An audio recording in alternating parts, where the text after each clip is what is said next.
They made you feel like your feelings were the crime, like your heart walked into the room wearing muddy boots.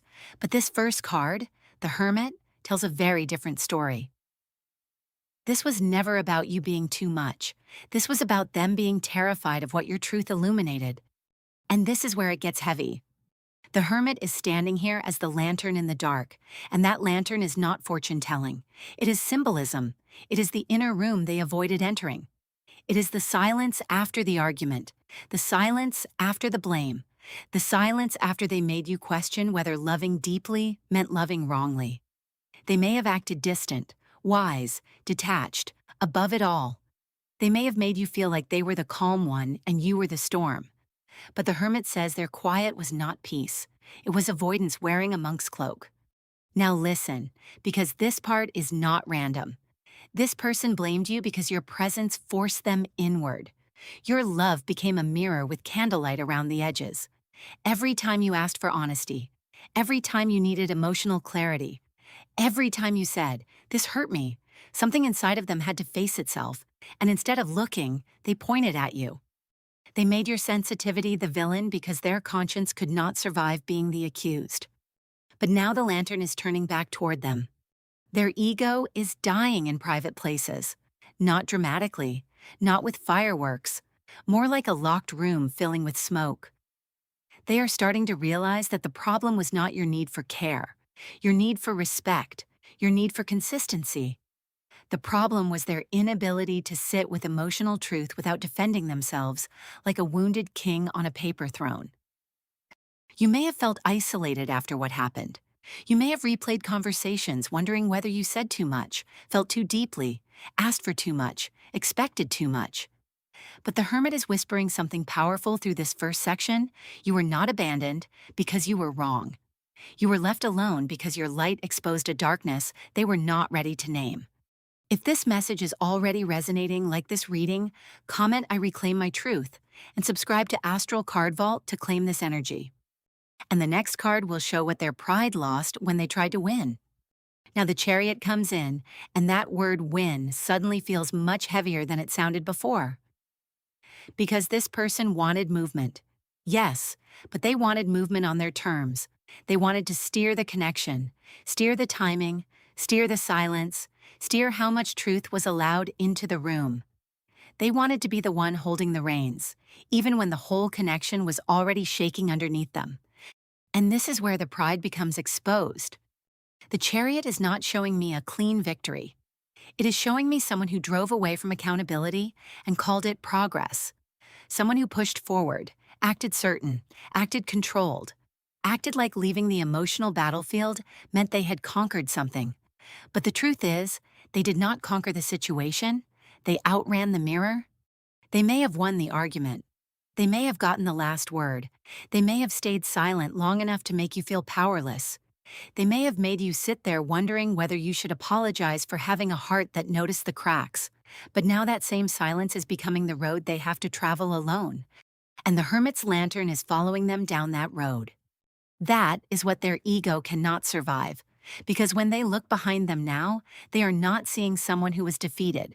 They are seeing someone who was hurt. Yes, confused. Yes, tired. Yes, but not defeated. You were never defeated by their blame. You were being pulled out of a chariot that was headed toward emotional wreckage. This person thought control would protect them.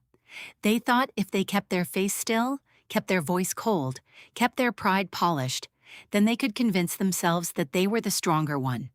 But strength is not refusing to feel. Strength is not making someone else carry the emotional weight while you sit above it, pretending to be untouched. Here's the part they did not expect. Their victory feels empty because it cost them access to your warmth. It cost them your trust. It cost them the version of you that used to reach for them with softness before fear interrupted your hand. They won control, but they lost closeness. They won silence, but they lost the sound of you caring freely. They won distance, but now distance is feeding them the truth in small, bitter spoonfuls. And once that road gets quiet enough, there is nowhere left for their buried emotions to go. That is why the Eight of Cups enters here, because the emotion they buried finally has a shape.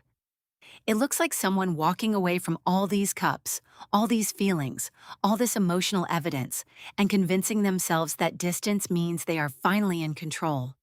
But this card is not telling me they had no feelings. It is showing me they did not know what to do with the feelings once they became too real. And this is where it gets heavy. Because this person may have made you feel like your emotions were the problem, while they were quietly abandoning their own. They may have looked calm. They may have sounded calm. They may have acted like they were simply choosing peace, choosing space, choosing their own path. But the Eight of Cups is showing a different kind of walking away. This is not someone leaving because nothing mattered. This is someone leaving because something mattered so much that it started asking them to become honest. And they did not know how to stay honest without feeling exposed. So instead of saying, "I am overwhelmed," they made you feel intense. Instead of saying, "I do not know how to hold this," they made you feel difficult. Instead of saying, "Your love is reaching places in me I have kept locked for years," they made your light sound like pressure. Now listen, because this part is not random. Your feelings were not chaos, they were signals. They were your heart noticing inconsistency. They were your body noticing distance. They were your intuition picking up on the emotional cups they kept leaving behind and pretending were empty. You were reacting to absence they refused to name. And that is why their ego is starting to crack, because they are realizing that walking away did not make them emotionally mature. It made them emotionally unavailable with better posture. It gave them a road, yes, but it did not give them peace.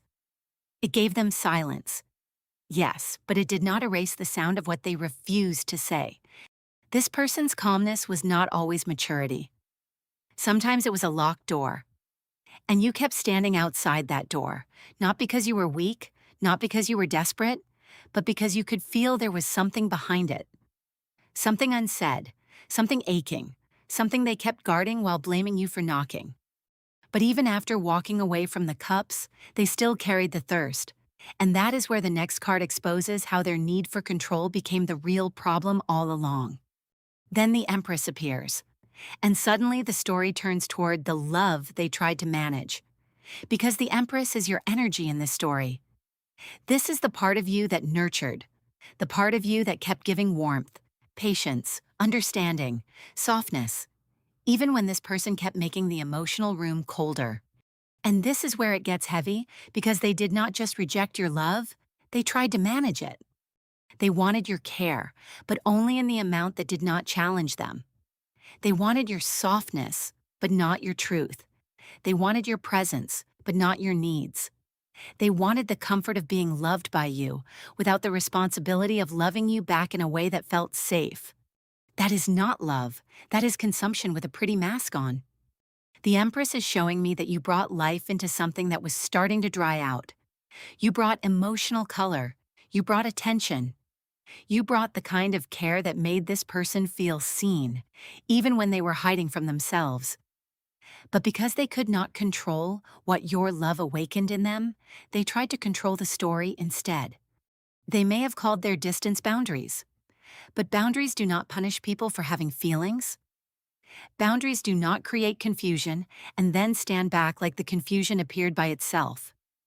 They may have called their coldness strength, but strength does not make someone apologize for needing tenderness. Strength does not sit there with a locked face while another person is bleeding emotionally and then say, "Why are you making this so intense?" Now listen, because this part is not random. They were not afraid because you were weak. They were afraid because your love had weight, it had roots, it had a pulse.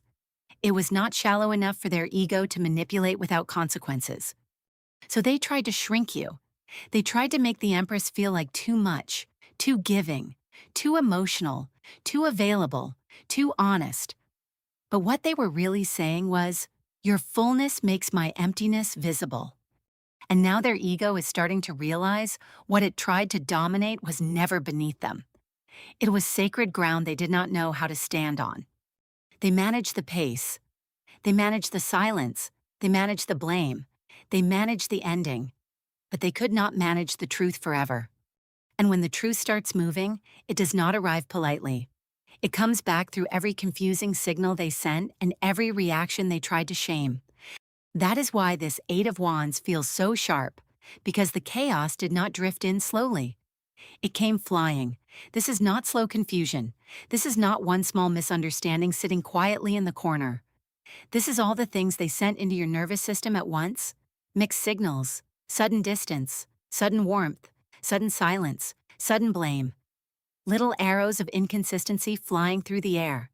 And then somehow they looked at you like you were strange for flinching. And this is where it gets heavy, because you were not reacting to nothing. You were reacting to the speed of their changes. One moment they made you feel close. The next moment they made you feel like you had imagined the closeness. One moment their energy pulled you in. The next moment their silence pushed you out. One moment they wanted your softness. The next moment they acted like your softness was a burden they never asked for. And when your heart tried to understand the shift, they made your confusion sound like drama. Now listen, because this part is not random. The Eight of Wands is showing me that the imbalance did not begin inside you. It came at you. It arrived through their actions, through their timing, through the way they kept changing the emotional weather and then acting surprised when you could not stand still inside the storm. They gave you movement without direction. They gave you intensity without safety. They gave you signs without consistency. And when your spirit started asking, yes, what is this? What are we doing? Why does this feel so close and so far at the same time? They treated your need for clarity like an accusation. But your need for clarity was not weakness. It was your light trying to find the door in a room they kept rearranging. And their conscience knows that now. Their ego is beginning to realize that they blamed the wound for making noise. They blamed your anxiety without looking at the uncertainty they fed it. They blamed your questions without looking at the disappearance that created them. They blamed your reaction without admitting the emotional arrows they kept firing into the connection. You were not the chaos. You were the one trying to make sense of chaos that kept arriving with their name on it. And that is why their silence does not feel powerful anymore. It feels crowded. Crowded with every moment they dismissed you. Crowded with every time they moved too fast. Pulled back too sharply.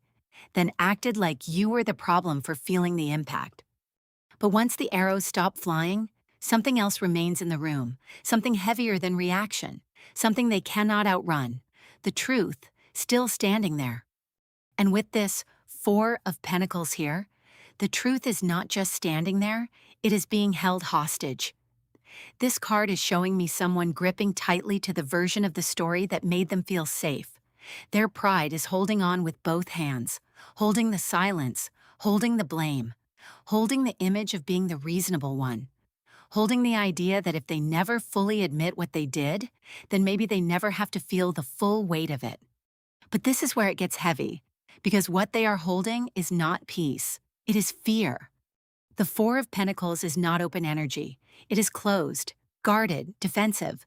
It is someone sitting with everything pressed against their chest, afraid that if one truth slips out, the whole mask will come apart. And that is exactly what this person did with the connection. They held back tenderness. They held back honesty. They held back accountability. They held back the apology your spirit knew was sitting somewhere behind their teeth. And then they made you feel like you were asking for too much. Now listen, because this part is not random. They did not only withhold love, they withheld context. They gave you fragments and expected you to build safety out of pieces that did not fit. They gave you enough warmth to keep your heart open, then enough distance to make you question why it was open in the first place. And when you asked for clarity, they clutched the truth even tighter. That is the imbalance they can no longer hide from. Because now their ego is realizing that the story they protected was never clean. It was convenient. It allowed them to look controlled while you looked emotional. It allowed them to look calm while you looked hurt. It allowed them to sit on their side of the silence and pretend that not speaking was the same as being innocent. But truth does not need to scream to survive. Your light did not disappear just because they refused to name what it showed them. Your pain did not become false just because they would not validate it. Your intuition did not become wrong just because they guarded the missing pieces. And now those missing pieces are pressing against them. Every withheld word, every avoided confession, Every moment they knew they could have softened the damage but chose pride instead. Their ego is dying because they cannot keep clutching a false story and call it strength. And the tighter they hold that story, the more obvious it becomes that something inside them has already stopped believing it.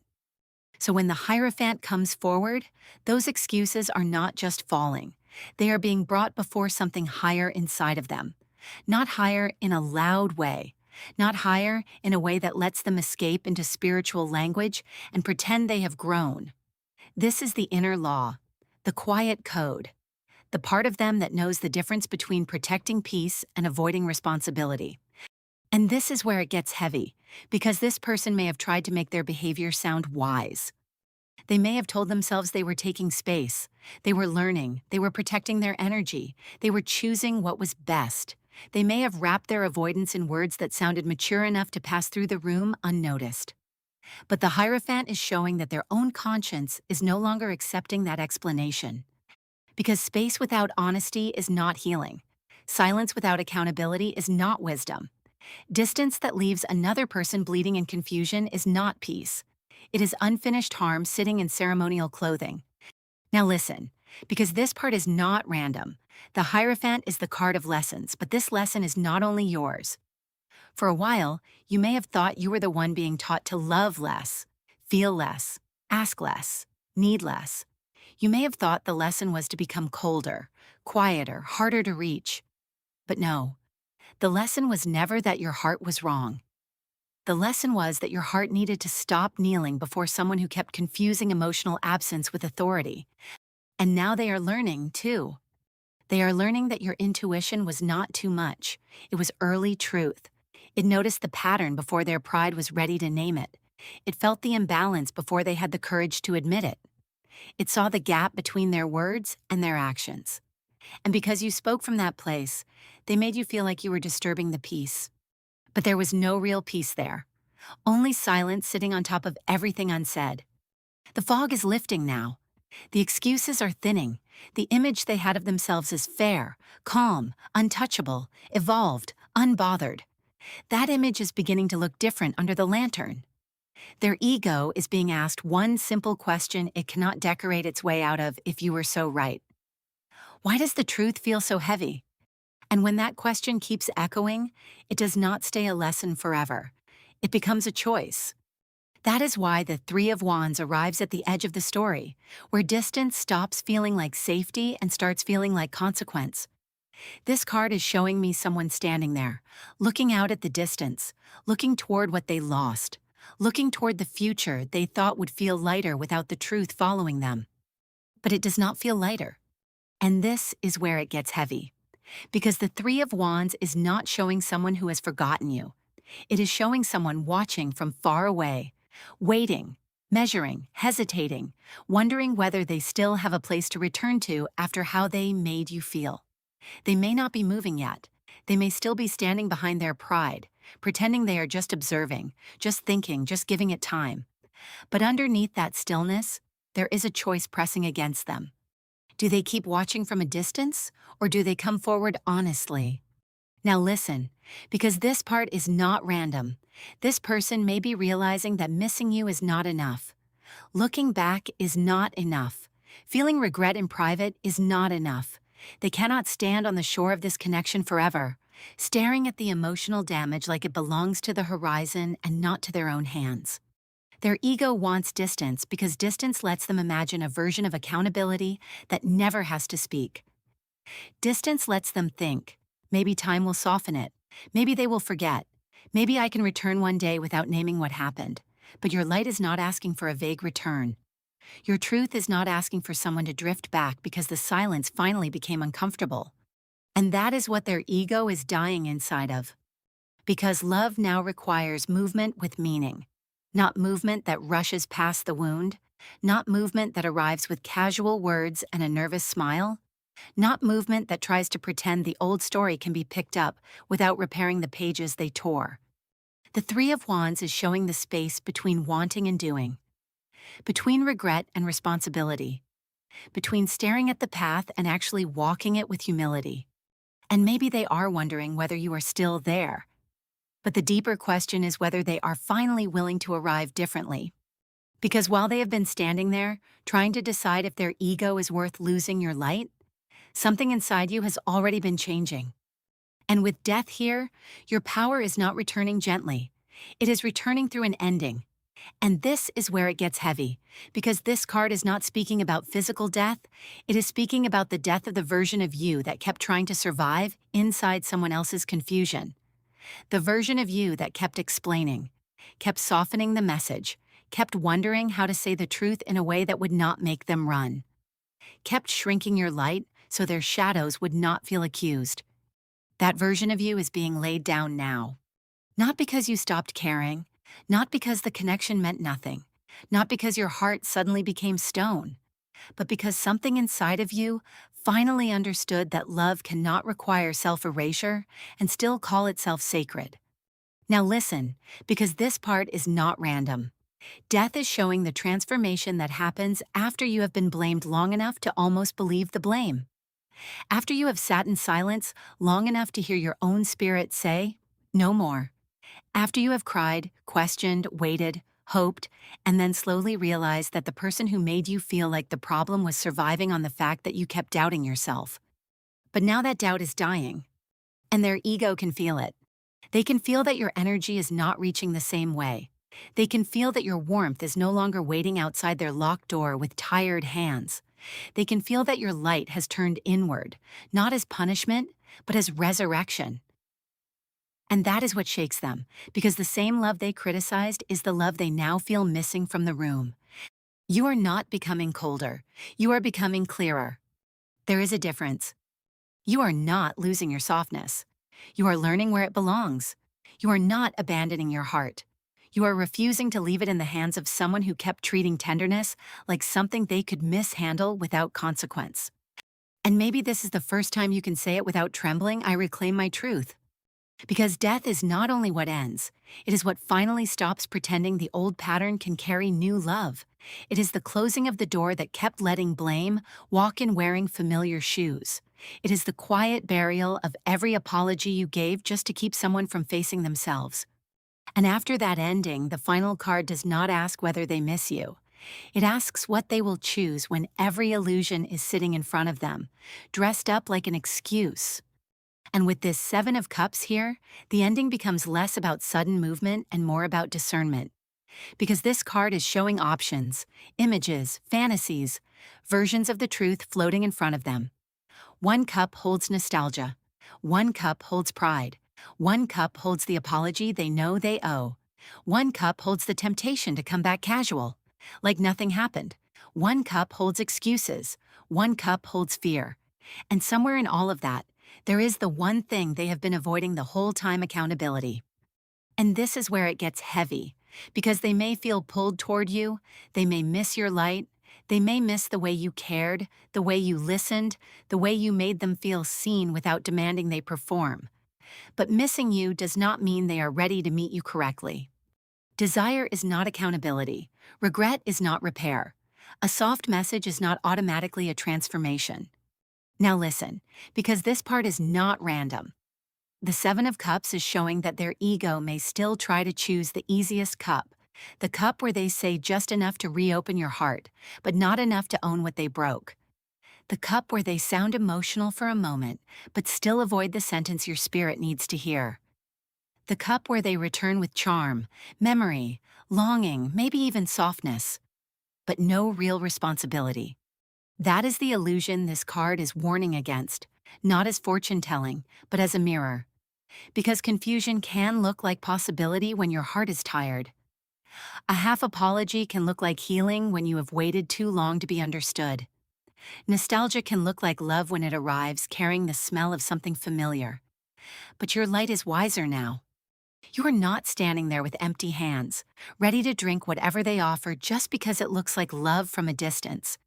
You can feel the difference now between confusion and clarity, between pressure and accountability, between someone who wants access to you again and someone who has actually looked at themselves without flinching.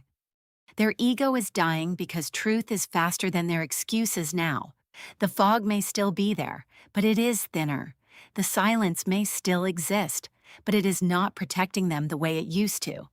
Their conscience is moving through every illusion, asking, which cup are you really choosing? The one that protects your pride, or the one that finally tells the truth? And for you, this is the release. You do not have to chase the confession. You do not have to prove the wound. You do not have to shrink your heart to make their awakening easier. You do not have to accept the cup that only sparkles because it is being held far away from the light. Only accountability gets through the door now.